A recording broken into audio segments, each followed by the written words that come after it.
Bonjour à tous et bienvenue à vous. Bonjour Mariam. Bonjour Pauline, bonjour à tous. Si vous nous rejoignez dans Paris Direct, voici les titres de ce jeudi. Le retrait de la réforme des retraites. Voilà pour les titres à suivre dans les 3 heures d'infos à venir, perturbés par le mouvement social de ce jeudi en France. La revue de presse notamment dans quelques instants avec Hélène Frade, des journaux qui reviennent largement sur l'interview hier d'Emmanuel Macron qui de la vie générale n'a pas vraiment utilisé les mots pour apaiser le conflit social.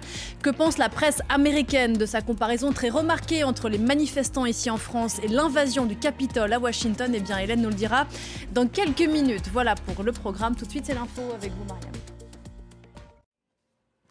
9e journée de mobilisation en France sur tout le territoire contre la réforme des retraites à l'appel des syndicats. La première depuis l'adoption de cette loi controversée via l'article 49.3.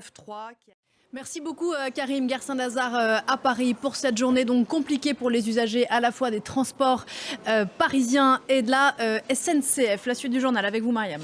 Oui, nous allons justement nous intéresser à ceux qui sont concernés par ce recul de l'âge de départ à la retraite. C'est l'un des points les plus impopulaires de cette réforme, et particulièrement pour ceux dont les conditions de travail sont difficiles. Hier, Emmanuel Macron a tenté de calmer sans vraiment convaincre. Reportage à Lyon et en banlieue parisienne de Maëva Damoin.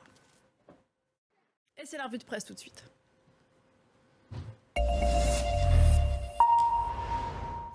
Avec vous Hélène Frade. Bonjour Hélène. Bonjour Pauline. Hélène, avant de vous entendre, on va écouter le président Macron. C'était une interview très attendue qui a eu lieu hier midi sur le service public et chez nos confrères de TF1. Le président Macron a tenté de calmer le jeu dans un climat de tension sociale très fort en France. On l'écoute.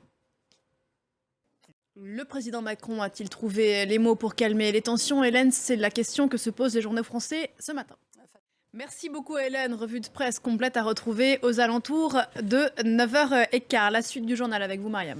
En Ukraine, Volodymyr Zelensky était près de Bakhmout ces dernières heures. Bakhmout, c'est l'une des principales poches de résistance ukrainienne face aux troupes russes dans l'est du pays. Il y a promis une victoire militaire sur Moscou au lendemain de nouvelles frappes de drones qui ont tué au moins 8 personnes dans la région de Kiev. Anna Pereira.